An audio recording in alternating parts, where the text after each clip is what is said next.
ఏదైతే 'Ram Charan game changer' release కాబోతుందో దాని గురించి విజయవాడలో అయితే ఒక పెద్ద కటౌట్ పెట్టారండి. ఇప్పుడు తెలిసి ఇప్పటి వరకు అంత పెద్ద కటౌట్ లేదంట. చాలా పెద్ద కటౌట్ అయితే పెట్టారు. దాని సందర్భంగా అయితే వాళ్ళైతే సెలబ్రేషన్ చేసుకున్నారు 'రామ్ చరణ్' ఫ్యాన్స్. చాలా బాగుంది కటౌట్ గూడా. మంచి లుంగీ కటౌట్ తోటి బాగుంది కటౌట్ అయితే. చాలామంది ఫ్యాన్స్ కూడా అక్కడికొచ్చి ఎంజాయ్ చేశారు. అలానే ప్రొడ్యూసర్స్ కూడా అక్కడ రావడం చూసాం. అక్కడొచ్చిన తర్వాత ఒక మంచి న్యూస్ అయితే 'దిల్ రాజు' గారు చెప్పడం చూసాం. ట్రైలర్ ఎప్పుడని అందరూ అడుగుతుంటే ట్రైలర్ వచ్చేసి జనవరి 1 తారీఖునైతే మనకు ముందుకు తీసుకురాబోతున్నారు. చాలా ముందొస్తుంది. దాదాపు 10 రోజుల ముందైతే ట్రైలర్ అయితే రిలీజ్ చేయబోతున్నారు. ఎందుకంటే ఫ్యాన్స్ చాలా దాహంగా ఉన్నారు. రీసెంట్‌గా ఎవడో సూసైడ్ లెటర్ కూడా రాసాడు. నాకు అప్డేట్ ఇవ్వకపోతే నేను సూసైడ్ చేసుకుంటాను ఒక లెటర్ కూడా రాయడం చూసాం.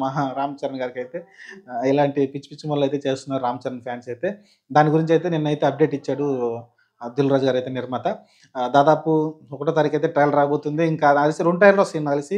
జనవరి 1న రిలీజ్ చేస్తారు. సినిమా ఒక రోజు 2 రోజుల ముందు ఏదైతే ప్రీ రిలీజ్ ఈవెంట్ ఉంటదో దాంట్లో అయితే ఇంకో ట్రైలర్ అయితే వస్తుంది. నాకు తెలిసి 2 ట్రైలర్స్ అయితే మంచిగొస్తాయి. చూద్దాం మరి ఆ ట్రైలర్ వచ్చిన దాకా మళ్ళీ మాట్లాడుకుందాం. ప్రస్తుతానికైతే 'రామ్ చరణ్' ఫ్యాన్స్ అయితే ఇంక హంగామా చేశారు. ఇప్పుడు వాళ్ళంగ పండగ ఈ 10 రోజుల పాటైతే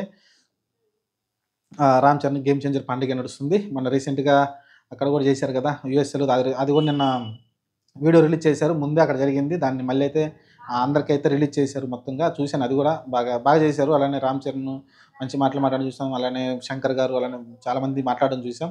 ఓవరాల్‌గా సినిమా అయితే అప్పన్న క్యారెక్టర్ గురించే మాట్లాడుతున్నారు. అంజలి గారు నాకు తెలిసి తన వైఫ్‌గా పనిచేస్తుంది. అప్పన్న క్యారెక్టర్‌గా. అంజలి మన హీరోయిన్ తెలిసింది కదా! గీతాంజలి హీరోయిన్. అలానే 'సీతమ్మవాకిట్లో సిరిమల్లె చెట్టు' ఈ సినిమాల్లో ఆమె నటించింది కదా! ఆమె అయితే 'రామ్ చరణ్' గారి భార్యగా నటిస్తుంది. ఏదైతే ఫ్లాష్ బ్యాక్‌లో వస్తదో ఆ అప్పన్న క్యారెక్టర్‌కి అయితే భార్యగా నటిస్తుంది. ఒక మంచి యాక్టర్. చూద్దాం మరి వాళ్ళిద్దరి కెమిస్ట్రీ ఎలా ఉంటుందో ఫ్లాష్ బ్యాక్‌లో అయితే. ప్రస్తుతానికైతే సినిమా మీద చాలా క్రేజ్ పెరుగుతుంది రోజు రోజుకి. చూద్దాం నిన్న ఆ కటౌట్ తోటైతే దేశవ్యాప్తంగా కటౌట్ వైపే చూసింది. ఇంకా ముందు ముందు ఇంకా ఎలాంటి ప్లాన్స్‌తో 'దిల్ రాజు' గారు అలానే నిర్మాతలు ముందుకొస్తారో చూద్దాం.